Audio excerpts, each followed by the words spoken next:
discussing methodologies of adoption measurements. Of course, we know that methodologies relates to methods. Methods speaks of what you've done, while methodology speaks of what you did and the reasons why you did them.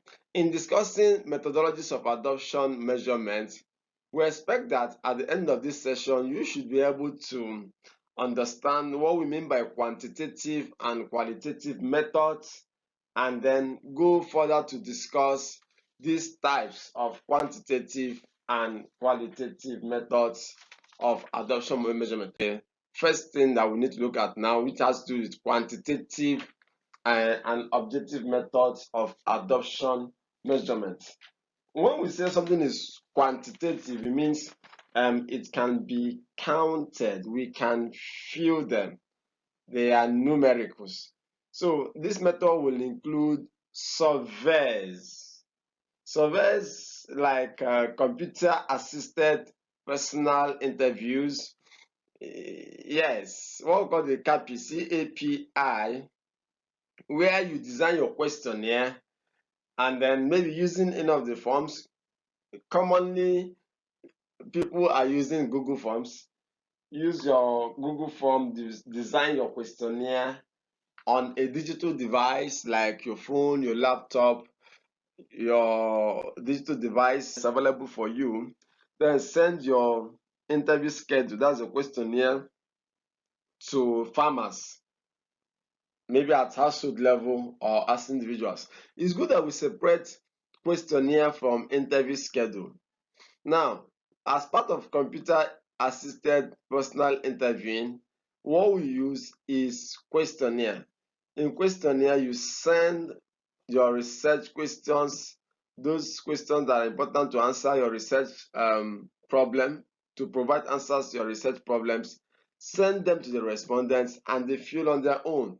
But when you come in, when the researcher comes in to aid, to assist, or to fill in by himself, while he is asking those questions on the questionnaire, then we are talking about interview schedule. So let's know the difference. Then another type of survey is the DNA fingerprint data.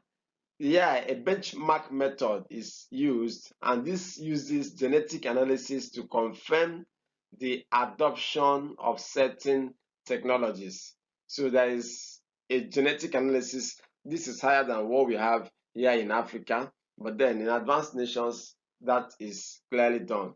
There is the plot analysis, plot level analysis, where we survey by size of plots cultivated by the farmers. Then there is a field survey, of course, conducting surveys directly on the farmer's plots to verify technology use. In field survey, you go to the farm and see things by yourself. Then area-based assessment.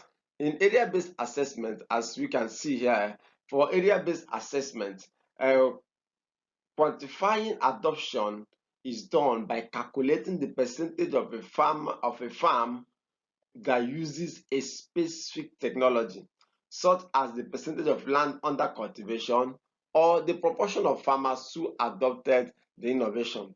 This is important, very important. Like when you go to do your sampling, that's what we call proportionate sampling, where you look at the percentage of respondents within a given study area who adopted a practice or who got themselves involved in a particular practice.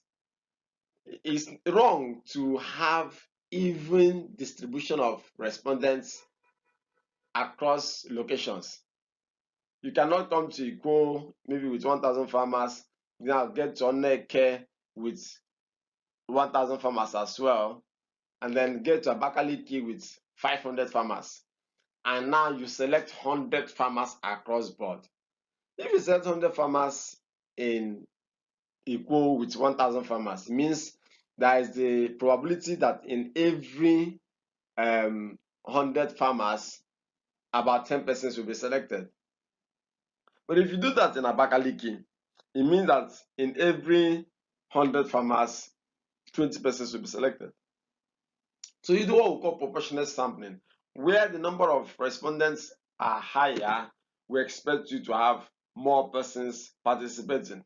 Where number of persons seem to be lower, lesser persons are expected to be participating. So that's what we do in area-based study. Then in expert elicitation workshops, you bring experts together like farmers, extension workers, those who participate in the seed value chain, and then seek their opinions. You can do this through what we call the focus group discussion or key participants observation.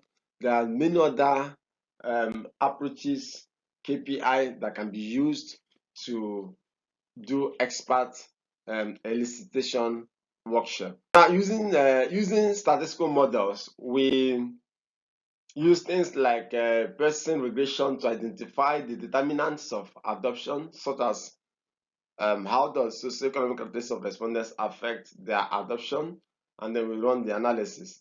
Finally, you can use the tracking adoption method.